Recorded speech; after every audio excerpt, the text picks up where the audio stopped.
Hey guys. Hello. How are you? Good morning and welcome back. Today is Tuesday, April the 28th. Can you believe that April is almost over and May is almost here? On Friday, it'll be May. Can you believe it? I can't. Today's lesson is on the wow factor. Does that web look familiar to what we've been studying? If you look outside your window, do you know how beautiful April has been? You've been home during April, but it has been a gorgeous month. I hope you've gotten a chance to get outside. If you have, whether you're in the country or in the city, whether it's day or night, do you know that there's creation all around you? There's big, huge, indescribably amazing things. Like if you go outside, you see the sun. At night, you see the moon, the Milky Way. There's so many wonders in the universe. I mean, just it's unbelievable. Think about the soaring mountains or the rolling seas or just a lion. Do you know that we have some incredible things here on earth? We do. If you look at like the leaf on a tree or the delicate wings of a butterfly or the perfection of a spider's web, just look up and put your fingerprint in your view. Look at your fingerprint. Okay. How amazing is your fingerprint? Think about that. Even the little things, okay? While you are learning and growing and doing your best, we think about doing our best on schoolwork. Many of you've worked really hard these last couple weeks, even harder maybe than you work at school. Games. Some of you are on teams, and I know you work hard to practice and learn skills. Big tests. Some of you have been working all year on your reading skills, and you've been taking home books to learn to read better. But how about doing our best when we're just by ourselves and no one else is watching? Do you give it all in your everyday stuff when you're helping at home, when you're getting up, making your bed, or maybe helping mom or dad fold some laundry, or going outside to pick up some leaves, or help with yard work, or take out the trash? Do you do your best when even nobody else notices, but just maybe you? That's what we call being faithful in the little things. When you're faithful in the little things, guys, we can trust you in the big things. Okay? And that's today's lesson as we begin. I hope that you have gotten the weekly update. If you did get it over the weekend, you know that this is our some of you who have completed all assignments and have nothing missing. This may be your last week of learning through Friday. Can you believe that? Go through your assignments. Have your parent go through Power School and see if there anything that has a missing sign on it. There'll be a little orange dot and it'll say missing. If you have any missings, then you are not finished, okay? But if you have nothing missing, then you may be able to finish by the end of this week, okay? How exciting.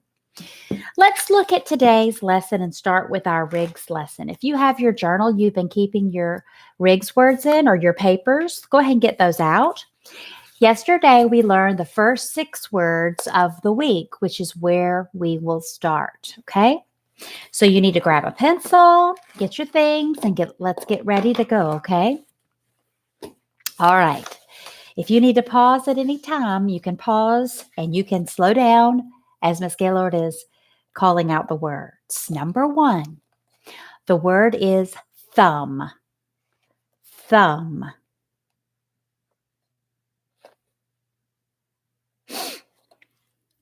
Thumb has a letter that is silent.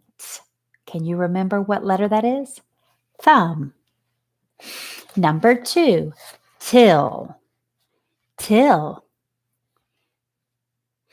We till the soil, which means to dig up, to get ready for planting. Till.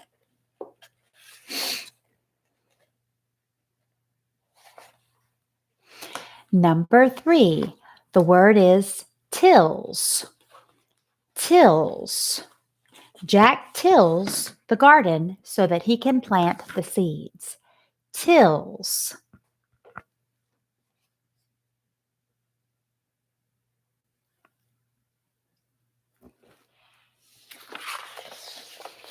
Number 4, reprove. Reprove. It means to scold. Mom had to reprove me because I did not finish my lesson. Reprove.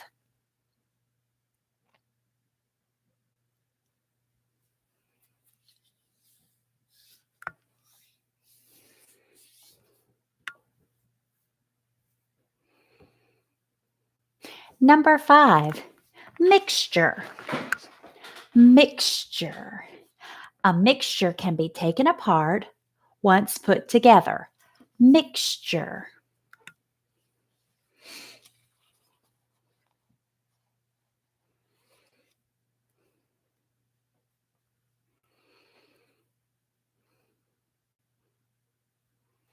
And number 6, nail. Nail can be a noun. There is a nail in the wall, or nail can be a verb. I need to nail that down. Nail.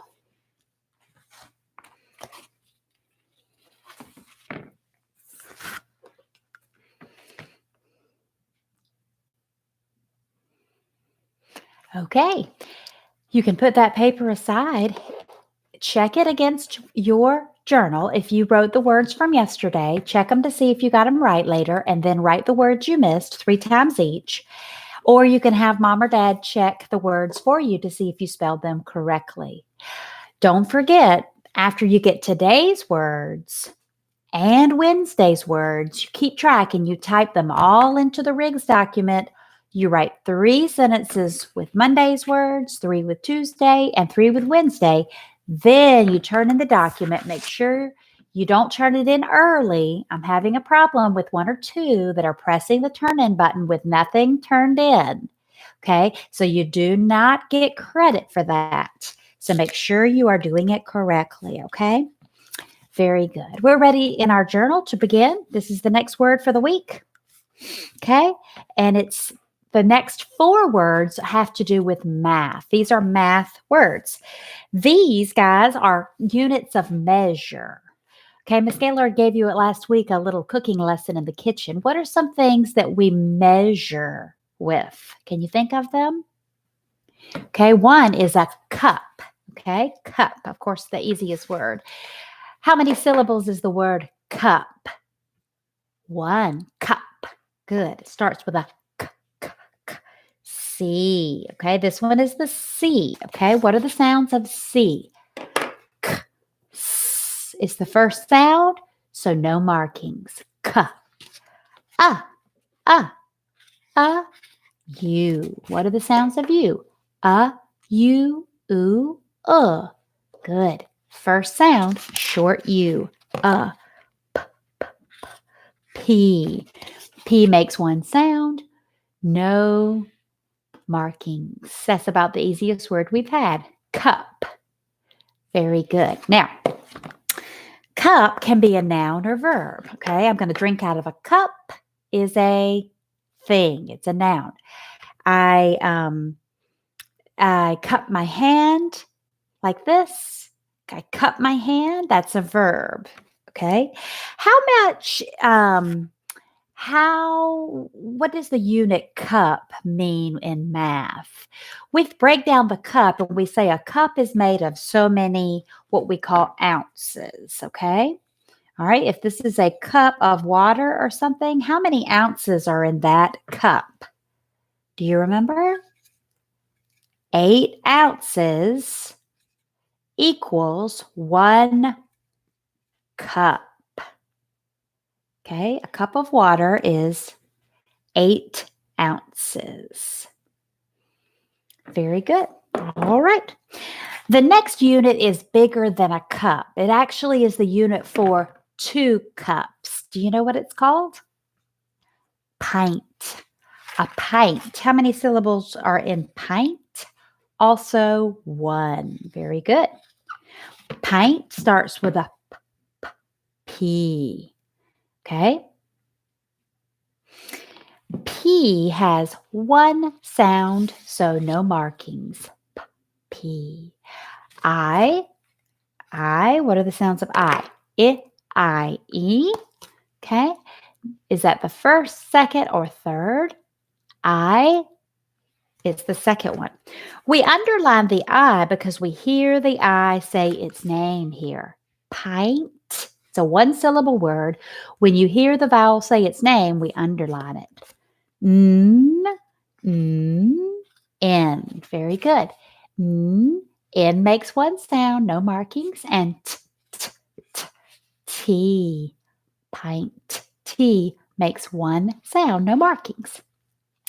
Now, which one is bigger, a cup or a pint?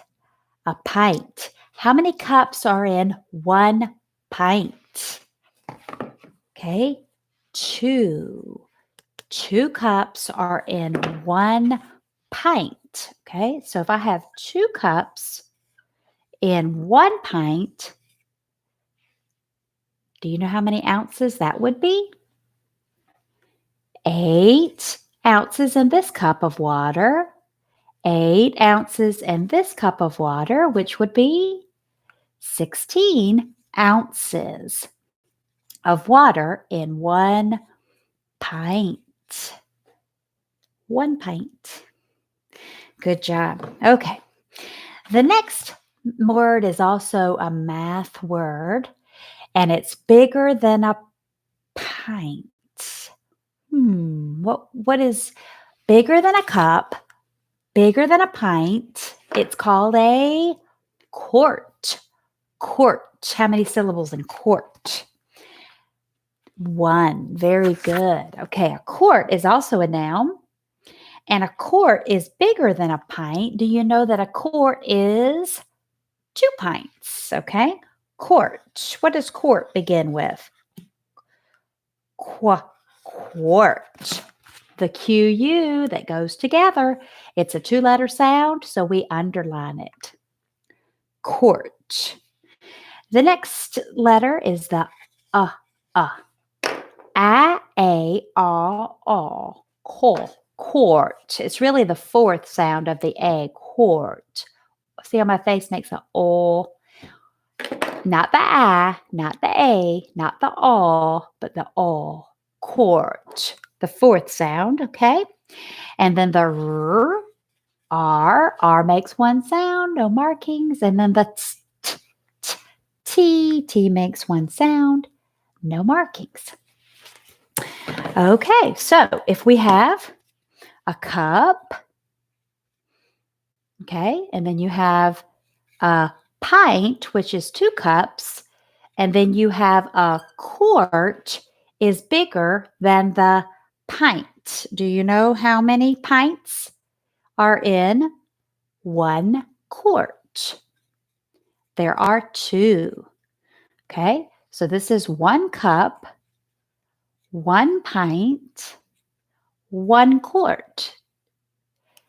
2 cups in a pint, 2 pints in a quart.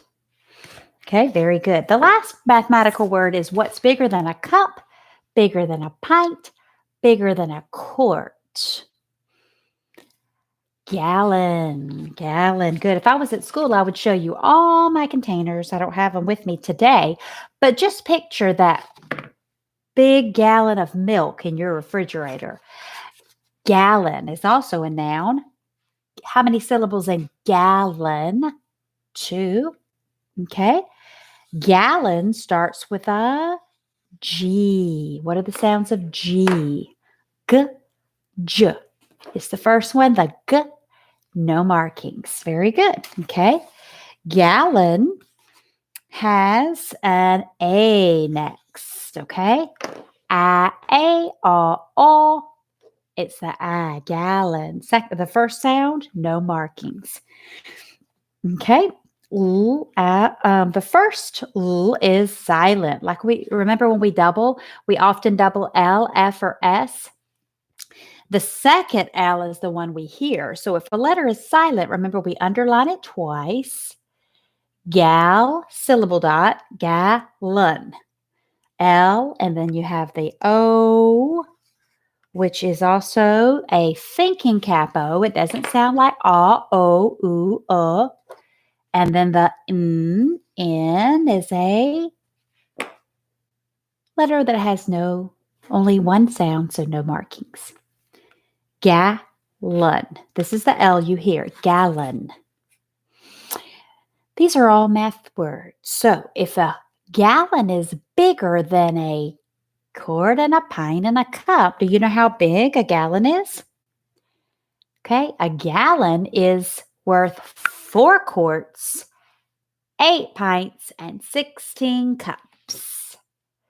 Okay, a gallon is worth 4 quarts. And we will learn that again when we get back. You talked about it before, but we'll show you the pieces that actually when I can show you the gallon, the quart container, the pint, and the cup. And if not, they'll show you that next year, okay? All right, so these are our first 4 words. The last 2 words are not math words. They are watch. Watch, okay? Now, a watch can be worn. If it's a watch is worn, it's called a noun. If I watch somebody, it's called a verb. It's an action, okay? How many syllables is the word watch? 1, okay? It starts with a w. W. W has no markings. W makes 1 sound. What number is the A? A, aw, wah. See my mouth? Wah. Watch. Number 3. Number 3 for the A. Good. Okay. Now the ch. Ch. Where have we heard that? Ch. 3-letter ch. Remember? TCH is a 3-letter ch. Okay? Very good. Watch. All right. Now, the last word is trial. Trial. Trial can be a thing. We went to the trial to watch what happened in court, or it can be an adjective. Okay, we have a trial test on Thursday. That's an adjective. If they both start with T, T makes 1 sound, no markings. R. R makes 1 sound, no markings. I didn't ask you how many syllables in trial. Trial, 2. Trial. Okay, so the R, I. Now we had one of these a minute ago. We underlined the I because it says its name, and it's the vowel here that says its name. So we underline the I, syllable dot, okay? The A here is a think to spell, thinking cap A, and then L is the L. L makes 1 sound, no markings. L. Trial. So these are our 6 words. We'll go over the parts of speech again. Cup, pint, quart, gallon, watch, trial. If you need to pause, do so. Okay, let's go over the parts of speech.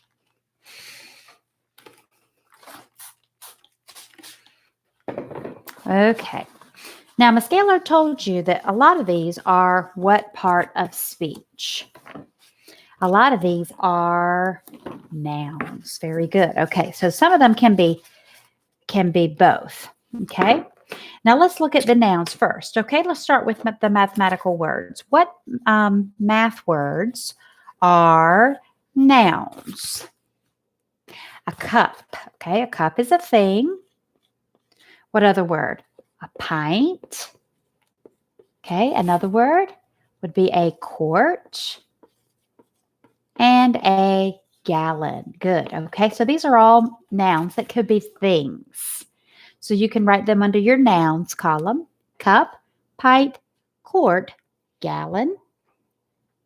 Another thing that on your list could be a watch or a trial. So all 6 words could be nouns. Watch or trial. Now, some of the words can be verbs, actions. Not all those words in math are verbs. Which ones did I say are verbs? If you cup your ear, cup your hand. That can be a verb. You can watch.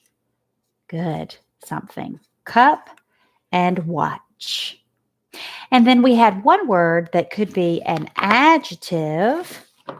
And which one is the adjective? And that can be trial as well. Remind me what an adjective is. An adjective is a describing word that describes a noun or a pronoun. Very good. Okay. Good job. All right. So we are going to go over our phonogram cards and let you review our sounds with us before we move on, okay? All right. So the first letter is the letter A. What are the 4 sounds of A? A, aw. 2 sounds of C, k, s. 1 sound D, t, d. 1 sound F, 2 sounds G, g, j. What word in our list starts with a g, g? Gallon. Nice. O, 4 sounds. O, oo, aw. S, 2 sounds. S, z, q, u. 1 sound. Qua. What word on our list has a qua? Quart. Good job. Okay, 1 sound for B, b. E, 2 sounds. E, H, 1 sound. I, 3 sounds. I, E. J, 1 sound. J. K, 1 sound. K. L, 1 sound. L. M, 1 sound. M. N. N. P, 1 sound. P. R, 1 sound. R. T, 1 sound. T. U, 4 sounds. U, oo, Good. V, 1 sound. V. W, 1 sound. W. X, 1 sound. X. Y, 4 sounds. Y, I, E. And Z, 1 sound. Z. Very good. Okay, 2-letter sounds. The of her. The of early. The of works. The of nurse. The of first. Good. Okay. Shh. Used at the beginning of a word, at the end of a syllable, but not at the beginning of most syllables. After the first one, except for the ending ship. E always says E. Good. F. A 2-letter A that we do use at the end of English words. A 2-letter A that we do not use at the end of English words. Why not? Because English words do not end with I. What word did we have yesterday that had an A 2-letter A? Nail. Good job. Nail. Ow, cow and snow. Ow, ooh, Good. All that we do use at the end of English words. All that we do not use at the end of English words. Why not? Because English words do not end with you. Ooh, you that we do use at the end of English words. Ooh, you that we do not use at the end of English words. Why not? English words do not end with you. Oi that we do use at the end of English words. Oi that we do not use at the end of English words. Why not? Because English words do not end with I. Ooh, oh. Good. Ch, k, sh, ch, k, sh. Ng. Good. E, a. R. Good. K, 2-letter K used after a single vowel that says a, e, a. Ed, d, t, past tense ending. Or hua, oo, I, that we do not use at the end of English words. Why not? Because English words do not end with I. O, the O of boat. A-E that we do use at the end of English words. A-E that we do not use at the end of English words. Why not? Because English words do not end with I. A, 4-letter A. I, 3-letter I. E-I, our backwards phonogram. We say E-I, but we write I-E unless it's after a C. 2-letter used at the beginning of a base word. 2-letter 2-letter 2-letter Good job. J, 3-letter J, used after a single vowel that says ah, eh, ah. O, the O of toe. Ch, 3-letter ch. Where do we see this today? Watch, used after a single vowel that says ah, ah. Short letter sh, used at the beginning of any syllable after the first one. Sh, tall letter sh, used at the beginning of any syllable after the first one. Sh, z, used at the beginning of any syllable after the first one. O, oo, uff, off, aw, ow. Very good. All right. You have done a great job with lesson number 1, and you get a star. Today I found some animals that I have, and I want you to remember, what do we call this? You get one animal. Okay, you get my elephant. What do we call the animal's ability? It can be a behavior that they do or a body part. What do we call a way they can survive in the environment? It's called an adaptation. What is my elephant's adaptation? His long trunk, his big ears. What would my zebra's adaptation be? His behavior. He blends in his surroundings. Yes, he's got a long nose to help him bend over and find his food. Very good. Okay. He is a zebra. You'll get an animal each time we complete your subject. Okay. Very good. All right. So today, the next thing, if you need to take a pause, take a quick pause and come right back, guys. Remember, this is a week that we're trying to wrap things up. So we'll be finishing our books, a lot of it. Okay. We'll be finishing our math. We're finishing our reading. We'll be finishing Charlotte's Web. And you need to make sure that you are caught up and not missing anything. So pay attention. Keep working on the video for me, okay? So if you've printed out your math materials, I know some of you like to do that, have out today the math materials that we're going to be using, which is called your Counting Coins worksheet, okay?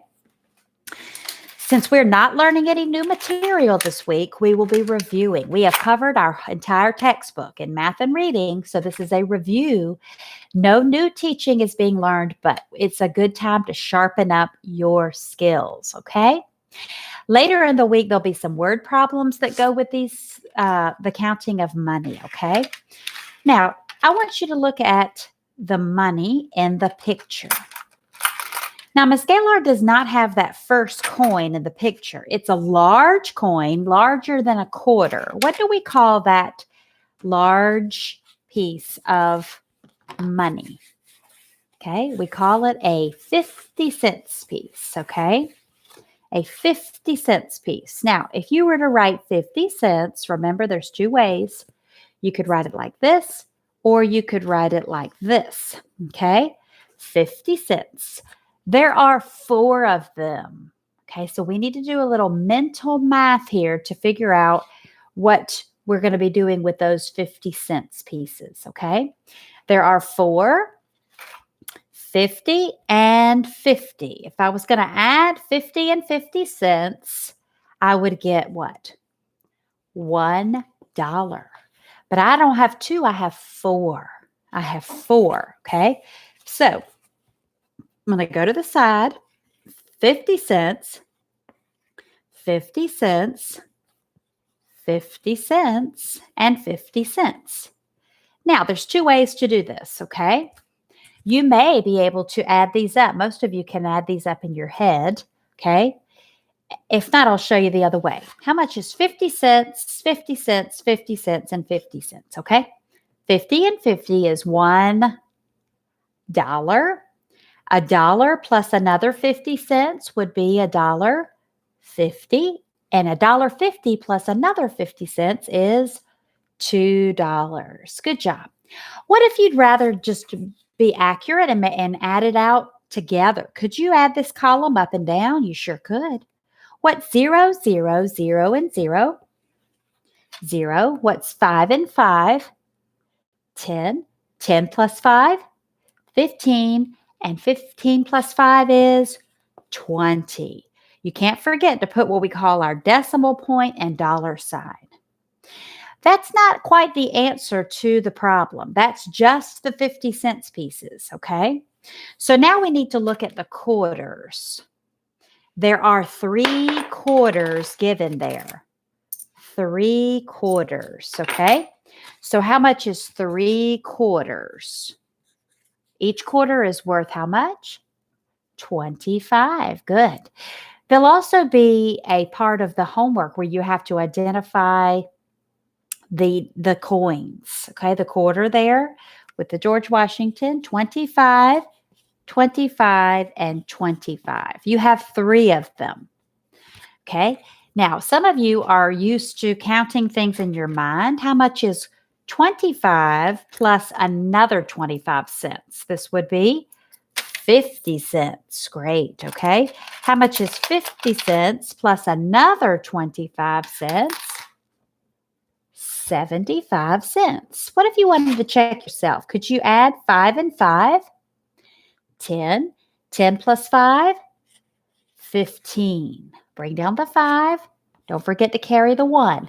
1 and 2, 3. 3 plus 2, 5. 5 plus 2, 77, 75, okay? So now you have your 50 cents pieces, you have your quarters, and you need to continue with the next part, okay?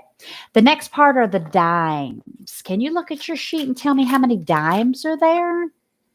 4. Very good. Okay, so the dime here, you can see, is smaller than the penny physically and smaller than the nickel.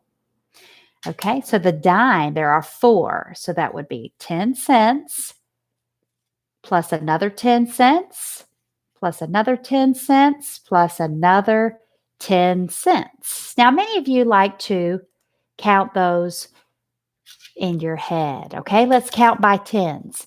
10, 20, 30, 40. If you didn't count by your tens, you could still add 0, 0, 0, 0, and 1, 1, 1, and 1. 40 cents. So our dimes, we have 40 cents. All right, so let's look at the next piece there on the chart. Okay, there are 3 nickels. Okay, this is our nickel. Okay? 3 nickels. So let's take another one. How much is a nickel worth? Now be careful when you write a nickel. You want to write 0.5 because you don't want to get it confused. Okay? 0.05, or you can write 5 cents, but you don't want to get it confused with the 10. So you can always add a 0 in front of it. Same thing with a penny. You add a 0 in front of the 1. So we have 3. So Miss Gaylord's going to add up. Okay. There's different ways to write it. You can write it with a decimal point, or you can write it with a cent sign. Okay. It means the same thing. So what is a nickel? 5. Let's count by 5s. 5, 10, 15. Okay, 15 cents. If I were to add it up this way, I would bring down the 1 and it would be worth 15 cents. Or I could take off the decimal point and write it like that, 15 cents. Okay, now there is 1 penny. 1 penny. So what did Miss Gaylord say about writing a penny and a nickel? You need a 0 in front of it. So you can write it like that, or you can write it like this. Either way, but there's only one. So I'm going to erase, okay? I'm going to erase. Now I'm ready to add all of my things together. I'm going to start with the biggest one first, okay? How many 50 cents pieces did I have? It was worth $2. So, and I'm going to write down this $2, okay? How many of my quarters did I have? Let's go to the quarters and look and see that I had 75 cents. This is where it's going to get tricky to make sure you line up your decimal points, okay? 75 cents. How many dimes did I have? 40 cents. I'm going to line up my decimal point and I'm going to write 40 cents. How many nickels did I have? I had 15 cents. Okay. And how many pennies did I have? Just one. So I'm going to write 0, 1. Now, I'm going to need to add all of those together. You might say, well, that's a lot of work. Yes, there is, but there's only a few problems, okay? So now if our numbers are lined up in the ones column, okay, here, and the tens, let's see if we can add them up. 5, 5, and 1, 6. Good job. 7 and 4, 11 plus 1, 12. Carry the 1. 1 and 2, 3. I know it's hard to see. I'm going to make it bigger. So our total is $3.26. Okay. So can you see that? 326. Another way I could write that would be $, $3.26. Okay. Now, let's look back at the next one, okay? Number 2. Now, there are 3 of our 50 cents pieces. How do I add that? Well, we can use our head or we can write it down. If we're going to look at the 50 cents pieces, we need to add 3. 50 cents, 50 cents, and 50 cents. How much is 50 plus 50 is $1 plus another 50 cents, $1.50. We're going to write that like this. $1.50. Okay, now if I needed to add, I could do so. 0, 0, 0 is 0. 5 and 5, 10 plus 5 is 15. But we have to remember to add that decimal point, $1.50. Now there are 4 quarters this time. You already know how much are 4 quarters. You've got 4 quarters. 1, 2, 3, and 4. How much is 4 quarters worth? $1. Okay. So let's look at that one for a minute. All right. So if we needed to, we could write it down. We could write down 25 cents, 25 cents, 25 cents, and 25 cents. And we could add them all up. 25 and 25 is what? 50 plus 25, 75 plus 25, $1. Okay, so we write down $1 here. All right, so now we've got our 50 cents pieces. We've got our quarters. We've got 3 dimes. Can you count 3 dimes by tens? 10, 20, 30. 3 dimes is how many cents? 30 cents. Okay, good. All right, so we go to our dime and we write 30 cents, 10 cents, 10 cents, and 10 cents. You're going to get so good at this, you're going to be able to do this in your head. The scalar is just showing you right now. Okay, same thing for the nickels. How much is a nickel worth? 5 cents. You have 3 of them. How do you do it? 5 plus 5 plus 5. You add the 0 in front of the 5, and it equals to, let's count by fives, 5, 10, 15. 15 cents. And now the last thing you have is you have pennies. You have how many pennies? 3.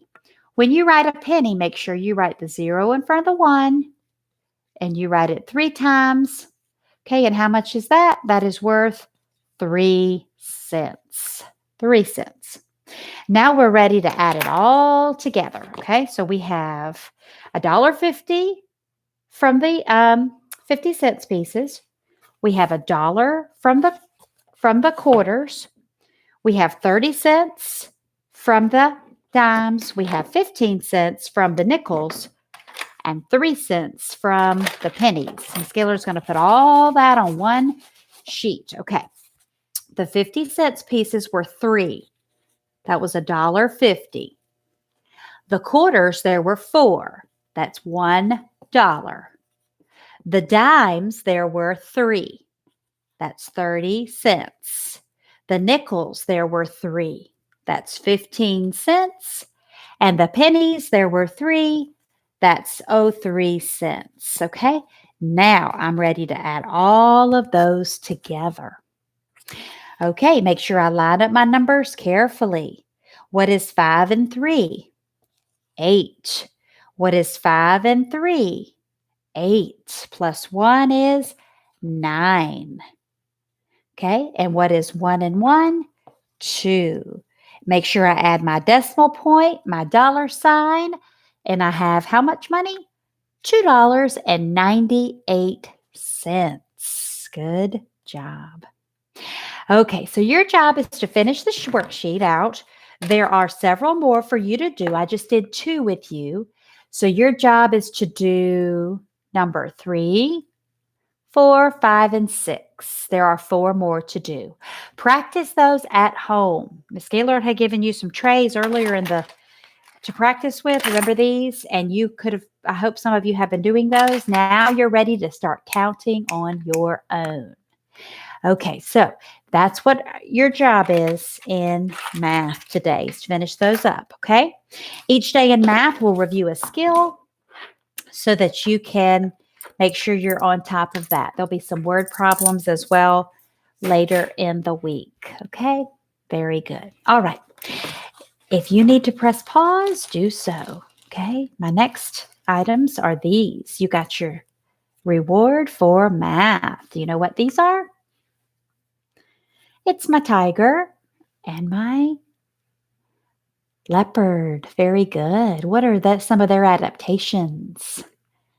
They're camouflage. Very good. Very good. And they have these claws, sharp teeth as well. Adaptations. Very good. All right. If you need to pause and take a stretch break, you can do so. If you have printed your reading materials, I would love for you to get out your reading materials today. We will be working with prefixes. Okay. Now, we have covered all reading skills that you need if you have done everything in 2nd grade to move on to the 3rd grade. So we're going to go over a couple of these now. Now, do you remember what does the word affix mean? What is an affix? Okay. An affix is letters that we add on to a word to change its meaning. What do we call the letters if we add them in the beginning of a word? We call them a prefix. What do we call the letters if we add them at the end of a word? We call them a suffix. Good. Okay. Now, do you remember how we made a list of the prefixes that we learned? We're going to talk about that list today. How about a list of the suffixes we've learned? ly, able, ing, es. Those are some suffixes we've learned. Let's look at these prefixes. Prefixes are letters that you add on to the beginning of a word to change its meaning. We listed some of these out the other day. Let's see if we can remember some of them. Okay, let's look at the prefix not. Not has several letters that mean not. Okay, you're not able to come. What do we say? Unable. So un can mean not. Your work is not complete. What is your work? Incomplete. In it means not. You cannot read. What are you? You're a non-reader. All three of those words mean not. Un, in, and non. Okay? Another prefix we learned is this prefix, pre. Where do you go before you go to regular school? You go to preschool or pre-kindergarten, okay? Pre. Um, what do you do if you want to pay for a field trip before you go? You prepay. Do you know what pre means? It means before. Okay, you can do it before. Very good. Okay. How about the prefix that we learned, re? I need you to redo that work. Can you reapply some lipstick? You would do it again. Again. Okay. Very good. Okay. Can you think of another prefix that we learned? Anti. Good. Okay. Anti. Okay. I'm going to get an antibiotic so that I can fight against my cold. I am anti-war. What would anti mean? Against. That means I'm not for it. I'm against it. Against it. Okay. Anti is a prefix we've learned. What's another one that we've learned? How about the prefix miss? You misspelled some of your words and they are incorrect or wrong. Did you mistreat your brother? What does miss mean? Wrong. To mistreat is to wrongly treat. Miss is a prefix you might need to know. Okay. A prefix you might need to know would be DE. We're going to deforest the neighborhood. I need you to,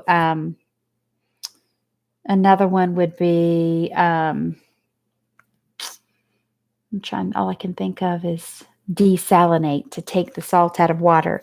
But to de something means to take away. If you're going to deforest it, you're going to take away the forest. Okay, de means to take away. These are just some that you may see. A couple of those we'll use today. We're going to use these today. We're going to use un, we're going to use re, and we're going to use pre.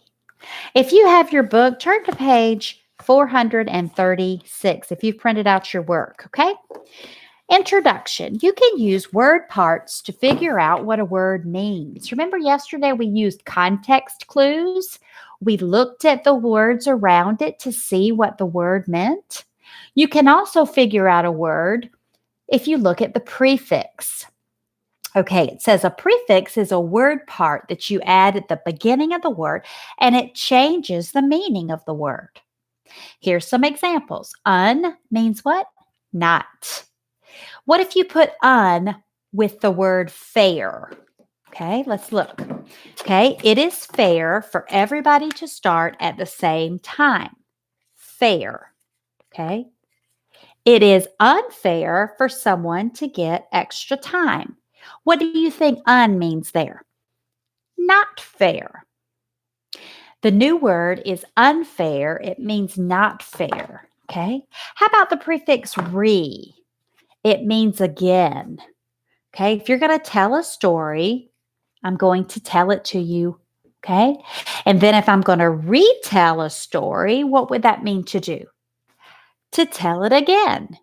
So when you add re to the word, it changes the word meaning to retell. Okay. How about the prefix pre? What did Miss Gaylord say that meant? Before. Okay. If you're going to pay, like for a movie, when you go, you pay, right, to get in. If you're going to prepay and you add the letters pre to it, you're going to pay before you get there. Prepay means before. So this is another way to change the meaning of a word by adding letters to it. So let's look at the guided practice today. They've given you an underlined word. They want you to figure out the meaning of it, okay? It says, look at the prefix in each underlined word and then circle which will they give you two choices. Which one do you think is correct? Hint, it says, when you see a long word with a prefix, first look for the words you know inside. Look for the root word like prepay. You know what pay means. Then cover with your fingers over the prefix and look at the meaning again. Think about when you add the letters, how it can change the word. Okay, let's try that number one. Dad and I are unhappy with our tree fort. The word we're looking at is unhappy. Okay, well, you have two choices. Do you think the meaning of the word unhappy is happy again or not happy? Okay, so tell me the root word of the word. What is the word you know? Happy, okay? Cover it up. To be happy is to be glad about something. To be unhappy is to be happy again or not happy. Not happy. Un here means not. So you would circle the words not happy. Number two, the word you're looking at is rebuild. Rebuild. We will rebuild it. Look at the word re. Look at the word rebuild. What is the root word of rebuild? To build. If you're going to rebuild it, is it to build it again or not build it? It's to build it again. So you're going to circle that. I want you to do 3, 4, and 5, okay, by yourself. Do 3, 4, and 5. Find the meaning of unsafe, pre-plan, and pre-cut. Go ahead and do those. Circle them on your paper or write them in if you're looking at the document.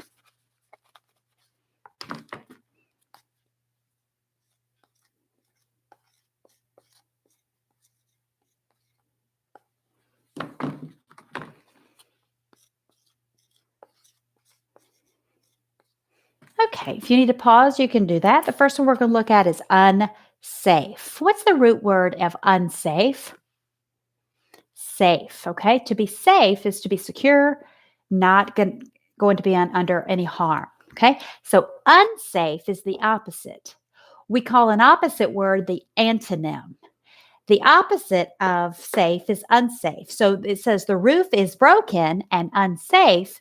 You can look around the words and see the context clues that says broken, unsafe. Do you think it's not safe or safe again? Not safe. Good. Okay. The next word is pre-plan. What's the root word for pre-plan? Plan. If you're going to plan something, you're going to think it out before you do it, right? Plan. To pre-plan, would that mean to not plan or to plan before? I look at pre and I know that it means what? To plan before. Circle that one on your document. And the last one is pre-cut. What's the root word on pre-cut? Cuts. Very good. Okay. So I'm going to look at pre-cut and look at the words around it. We buy pre-cut boards for the walls and roof. Pre-cut. Is it cut before or not cut? Cut before.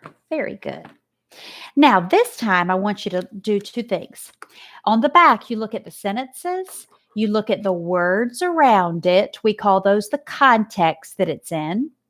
Text meaning words. When you get a text, you get words, right? Look at the context of the words around it.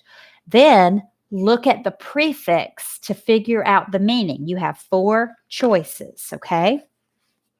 All right, so I want you to look at number 1. If you've printed out your sheets, the word is redo. Redo. What word do you see inside redo? Do. Okay, I'm going to look at the prefix here, re. We redo the walls of our fort. Is it A, do them again? B, not do? C, do before? Or D, do wrong? Redo. I need to look at the prefix re, and I know that re means again. So which one would I circle? Do again, not do before, do wrong. Do again. Okay, good. So I would circle A, do again. I want you to do the same thing for 2, 3, and 4. I want you to press pause if you need to and find your documents, and I want you to do 2, 3, and 4. Go ahead.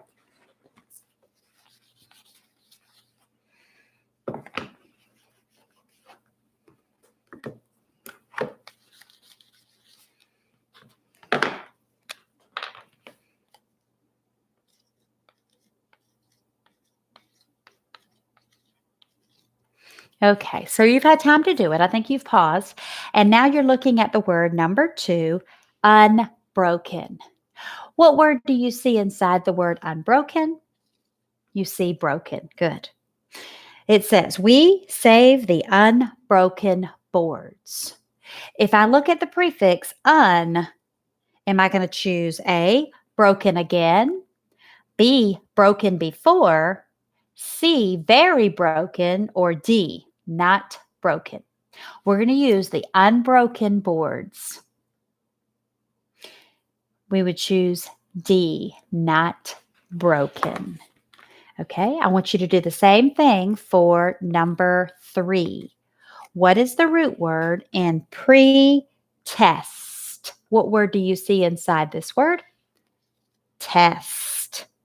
We pre-test the old boards to be sure they are strong. Pre-test. I know that the word has to do with this prefix, pre.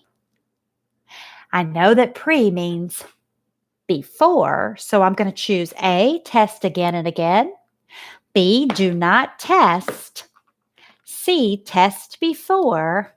Or D, test later. I'm going to choose C, test before. Good job. And the last one is the word repaint. What word do you see inside repaint? Paint. We repaint the whole fort. I know that re,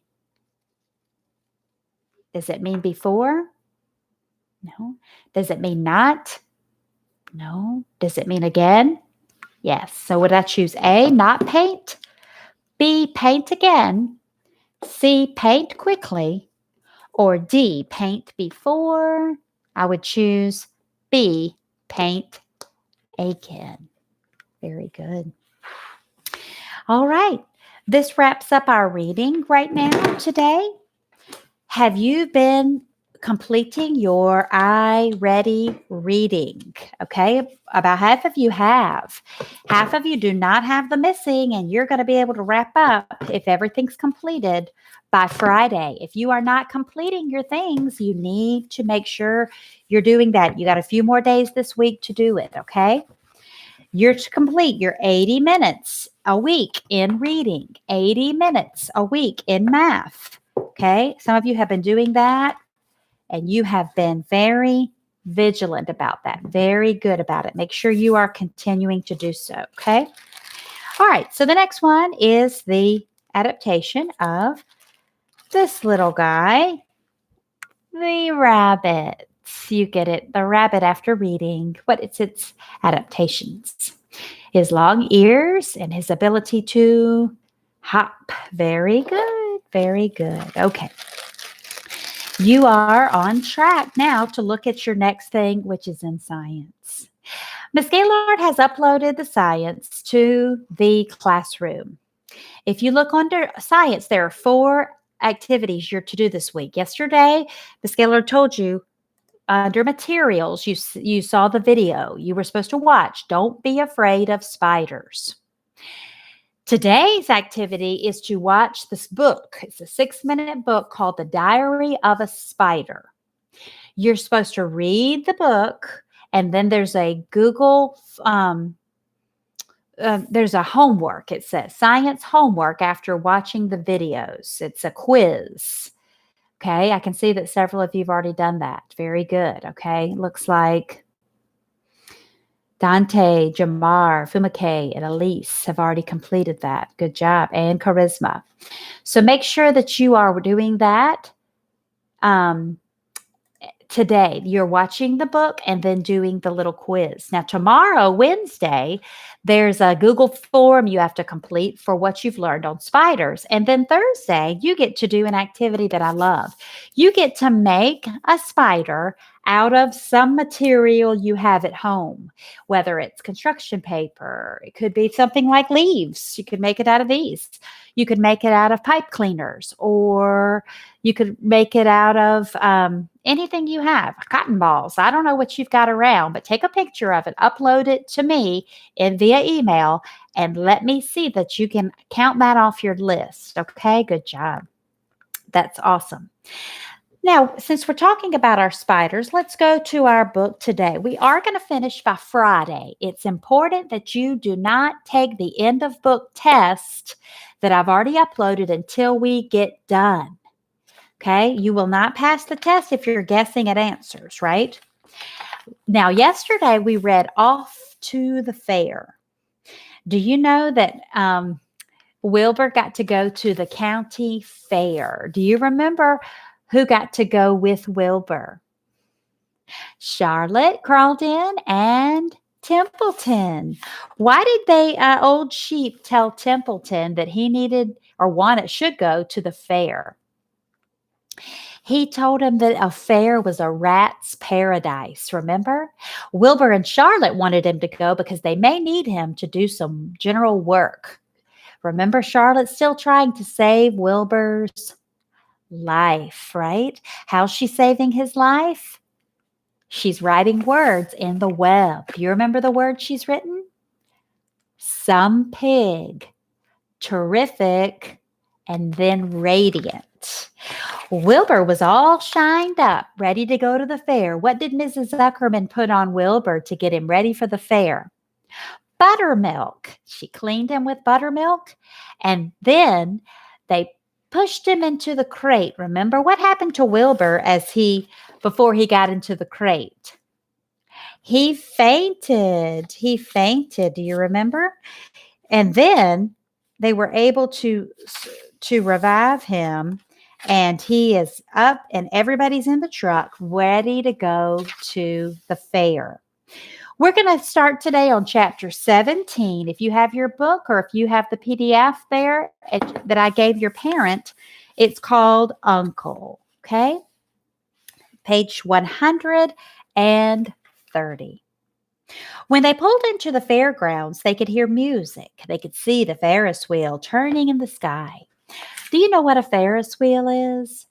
The big wheel that you can ride with somebody and you can go around and around at a fair. They could smell the dust of the racetrack where the sprinkling cart had moistened it. They could smell hamburgers frying and see balloons aloft flying. Now, a fair, if you've never been to a fair, a county fair back then would have had not only rides like the amusement park rides, it would also have contests like the one that Wilbur's going to be in. Who's the best pig? Or sometimes there's a contest like for the the biggest pumpkin or something at a fair. You never know. So this is what Wilbur's going to be entered in. Remember why Lurvy made him a nice new green crate with gold letters? They could hear the sheep blatting in their pens. An enormous voice over the loudspeaker said, "Attention, please. Will the owner of a Pontiac car, license plate number H2439, please move your car away from the fireworks shed?" "Can I have some money?" asked Fern. "Can I too?" asked Avery. "I'm going to win a doll by spinning a wheel, and it will stop at the right number," said Fern. "I'm going to steer a jet plane and make it bump into another one," said Avery.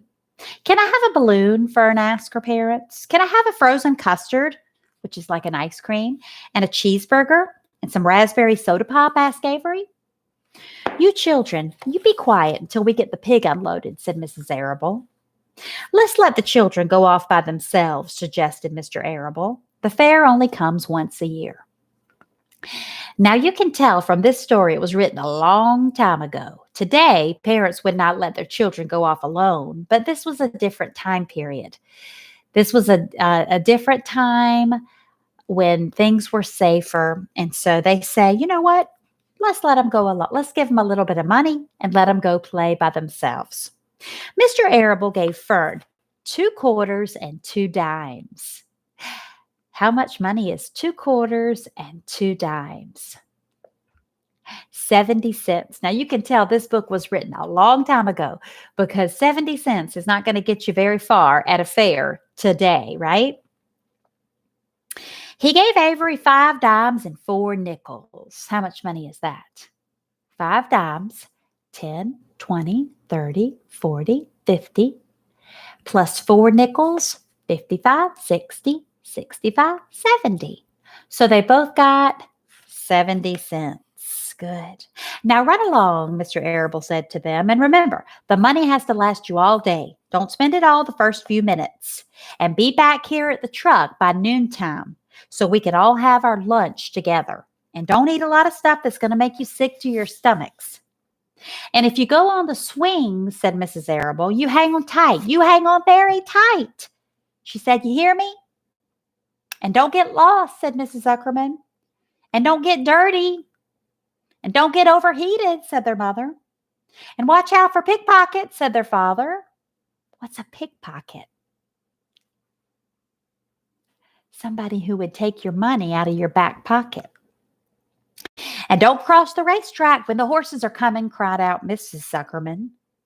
The children grabbed each other by the hand and danced off in the direction of the merry-go-round toward the wonderful music and the wonderful adventure and the wonderful excitement into the wonderful midway where there would be no parents to guard them and guide them and where they could be happy and free to do as they pleased. Mrs. Arable stood quietly and watched them go. And then she blew her nose. "Do you really think it's all right?" she said. Her husband said, "Well, they got to grow up sometime," said Mr. Arable, "and a fair is a good place to start." Now, again, this is different than today. This book was written a long time ago. See the Ferris wheel and all the fun things to do? While Wilbur was being unloaded and taken out of his crate and into his new pig pen, crowds gathered to watch. They stared at the sign that said Zuckerman's Famous Pig. Wilbur stared back and he tried to look extra good. He was pleased with his new home. The pen was grassy and it was shaded from the sun by a shed roof. Charlotte, watching her chance, scrambled out of the crate and climbed up a post on the underside of the roof, and nobody noticed her. Templeton, not wishing to come out in broad daylight, stayed quietly under the straw at the bottom of the crate. Mr. Zuckerman poured some skim milk into Wilbur's trough, pitched clean straw into his pen, and then he and Mrs. Zuckerman and the Arables walked away toward the cattle barn to look at the purebred cows and to see the sights. Mr. Zuckerman particularly wanted to look at some tractors. Mrs. Zuckerman, she wanted to see a deep freezer. Lurvy wandered off by himself, hoping to meet up with friends and have some fun on the midway. Do you know what the word midway is? Okay, the midway is what they called the fair. Okay. As soon as the people were gone, Charlotte spoke out to Wilbur. It's a good thing you can't see what I see, she said. Well, what do you see? Said Wilbur. There's a pig in the next pen, and he is enormous. I'm afraid he is much bigger than you are, she said. Well, maybe he's older than I am, and he has had more time to grow, suggested Wilbur, and tears began to come into his eyes. I'll drop down and have a closer look, Charlotte said, and then she crawled along the beam until she was directly over the next pen. She let herself down on a drag line until she hung in the air just in front of the big pig's snout. Look how big that pig is. That's not Wilbur. May I have your name? She asked politely. The pig stared at her. No name, he answered in a big hearty voice. Just call me Uncle. Well, very well, Uncle, replied Charlotte. What is the date of your birth? Are you a spring pig? Now, who was a spring pig? Wilbur, remember? Wilbur was born in the springtime, so now this is the fall. Okay, so Wilbur's about 6, 7 months old. Are you a spring pig? Charlotte asked Uncle, the big pig. Sure, I'm a spring pig, replied Uncle. What did you think I was, a spring chicken? Ha ha ha, that's a good one, eh, sister? Mildly funny, said Charlotte. I have heard funnier ones, though. Glad to have met you, and now I must be going, she said. She ascended, which means she went back up, not descended. She ascended up slowly and returned to Wilbur's pen. He claims that he's a spring pig, said Charlotte, and perhaps he is. But one thing is for certain. He has a most unattractive personality, she said. He's too familiar, too noisy, and he cracks weak jokes. Also, he's not anywhere as clean as you are, nor as pleasant. I took a dislike to him in our brief interview. He's going to be a hard pig to beat, though, Wilbur, on account of his size and his weight. But with me helping you, it can be done. Well, where are you going to spin a web? Asked Wilbur. When are you going to spin a web? He said. Well, this afternoon, late, if I'm not too tired, she said. The least thing tires me out these days. I don't seem to have the energy I once had. My age, I guess. Wilbur looked at his friend. She looked rather swollen. She seemed listless, like she can't move much. I'm awfully sorry to hear that you're feeling poorly, Charlotte, he said. Perhaps if you spin a web and catch a couple of flies, you'll feel better. Perhaps, she said wearily, but I feel like the end of a long day. Clinging upside down to the ceiling, she settled down for a nap, leaving Wilbur very much worried. All morning, people wandered past Wilbur's pen. Dozens and dozens of strangers stopped to stare at him and admire his silky white coat, his curly tail, and his kind, radiant expression. Then they would move on to the next pen, where the bigger pig lay. Wilbur heard several people make favorable remarks about Uncle's great size. He could not help overhearing the remarks, and Wilbur could not help but worry. And now, with Charlotte not feeling well, he thought, oh dear. All morning, Templeton slept quietly under the straw. The day grew fiercely hot. At noon, the Zuckermans and the Arables returned to the pig pen. And then a few minutes later, Fern and Avery showed up. Fern had a monkey doll in her arms, and she was eating Cracker Jack. Avery had a balloon tied to his ear, and he was chewing on a candied apple. The children were hot and dirty. Isn't it hot? Said Miss Zuckerman. It's terribly hot, said Mrs. Arable, fanning herself with an advertisement of a deep freezer. One by one, they climbed into the truck and opened their lunch boxes. The sun beat down on everything. Nobody seemed hungry. When are the judges going to decide about Wilbur? Asked Mrs. Zuckerman. Not until tomorrow, said Mr. Zuckerman. Lurvy appeared, carrying an Indian blanket that he had won. That's just what we need, Avery said, a blanket. Of course it is, replied Lurvy, and he spread the blanket across the sideboards of the truck so that it was like a little tent. And the children sat under the shade, and under the blanket, they felt much better. And after lunch, they stretched out and they fell asleep. In the cool of the evening, when the shadows darkened the fairgrounds, Templeton crept from the crate and looked around.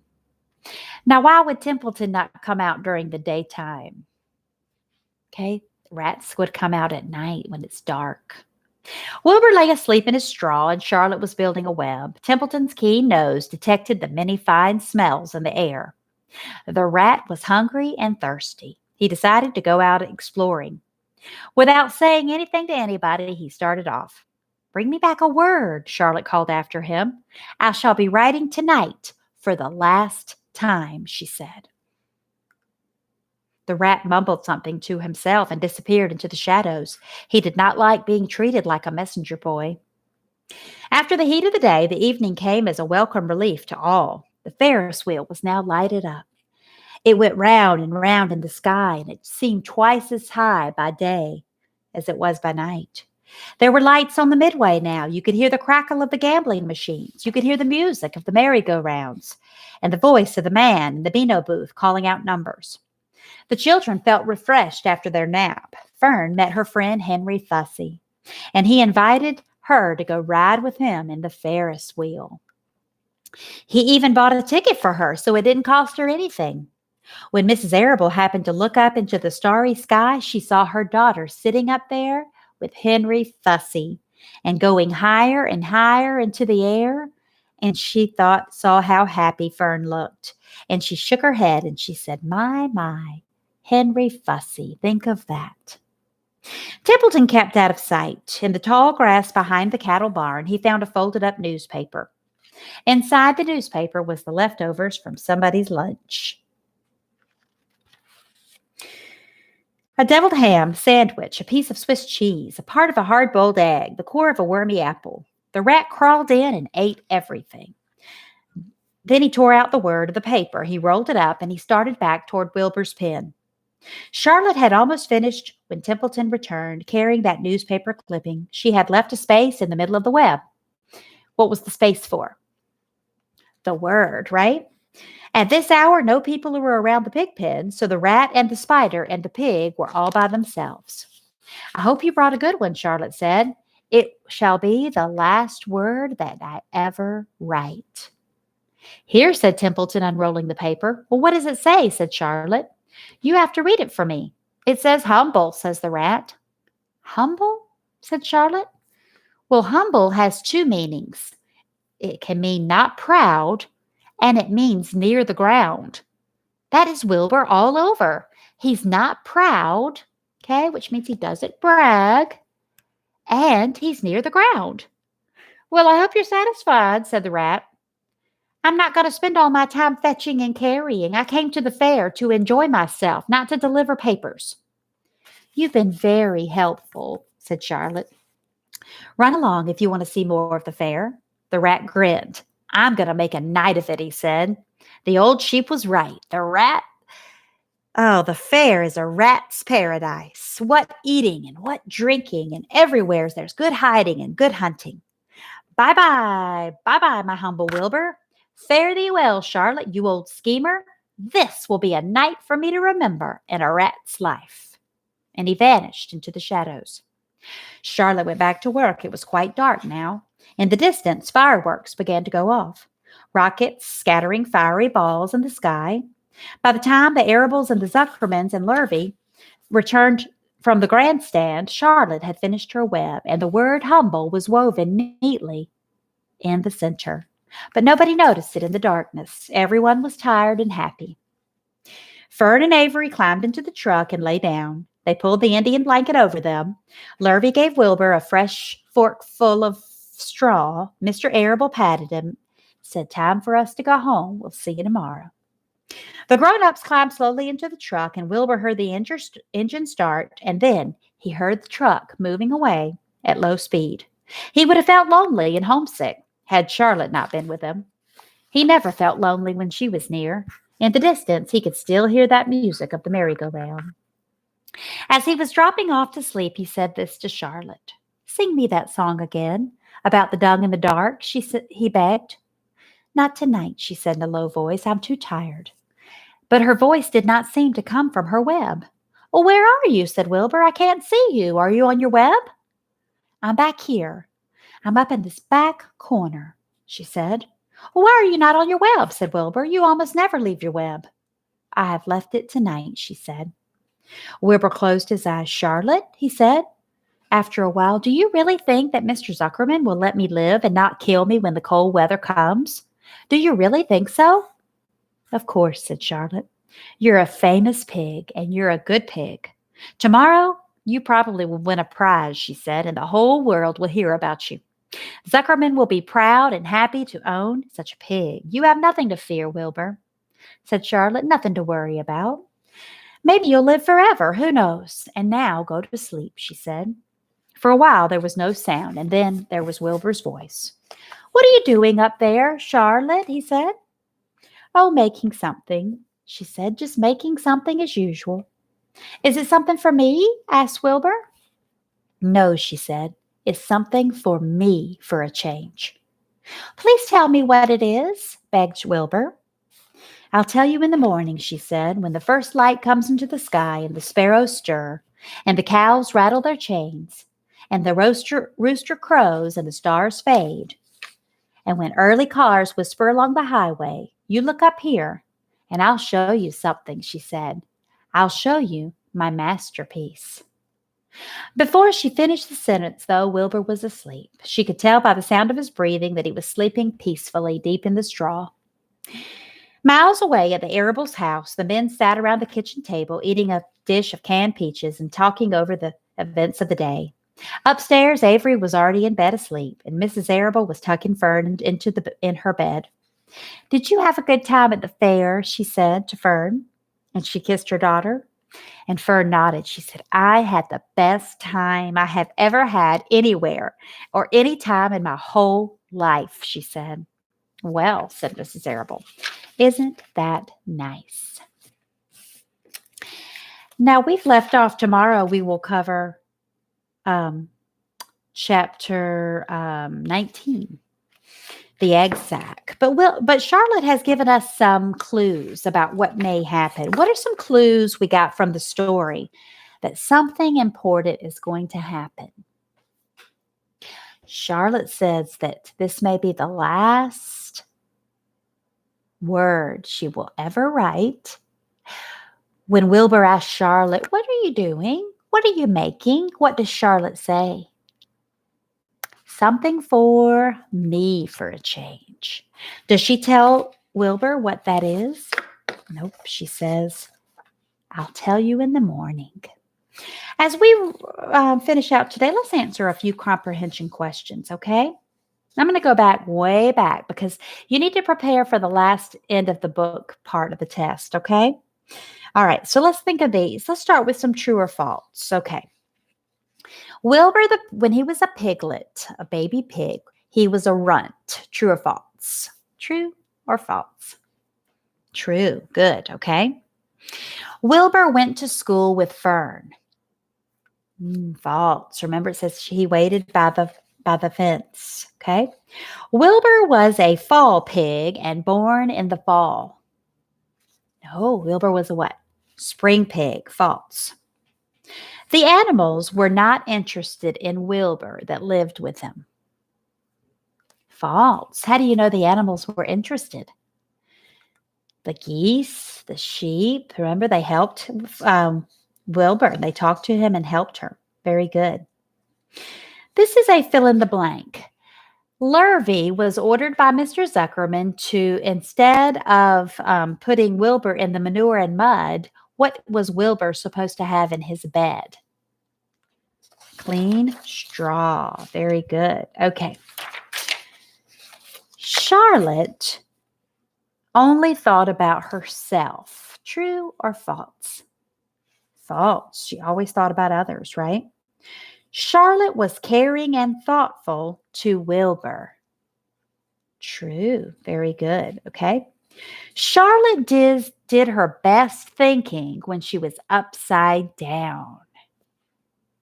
True. Very good. Okay. Wilbur was often hungry. True. Very good. Okay, this is fill in the blank. Who did Mrs. Arable go to talk to about Fern listening to the animals? Dr. Dorian. Very good. Okay. True or false? Mr. Zuckerman thought that Charlotte's Web was a miracle. True. Very good. Okay. Very good. The rotten goose egg exploded and saved Templeton's life. False. It was saved Charlotte's life. Perfect. Very good. Okay. Wilbur's crate was red with gold writing. False. It was what? Green. What did the crate say? Zuckerman's famous pig. Charlotte was now tired now that she was at the end of her life. True or false? True. We learned that today. Very good. Charlotte got off her web to make something for Templeton. True or false? That would be false. Charlotte got off her web to make something for herself. Very good. Okay. What was the last word that Charlotte will write in her web? Humble. Charlotte said that humble had two meanings. The word humble was the last word she would write in her web. The word humble here means what? It said, not proud. Okay, so if you're proud, you're bragging, you're saying it's all about me. But if you're humble, you're not proud, and it could mean low to the ground. Did humble describe Wilbur very well? Yes, it did.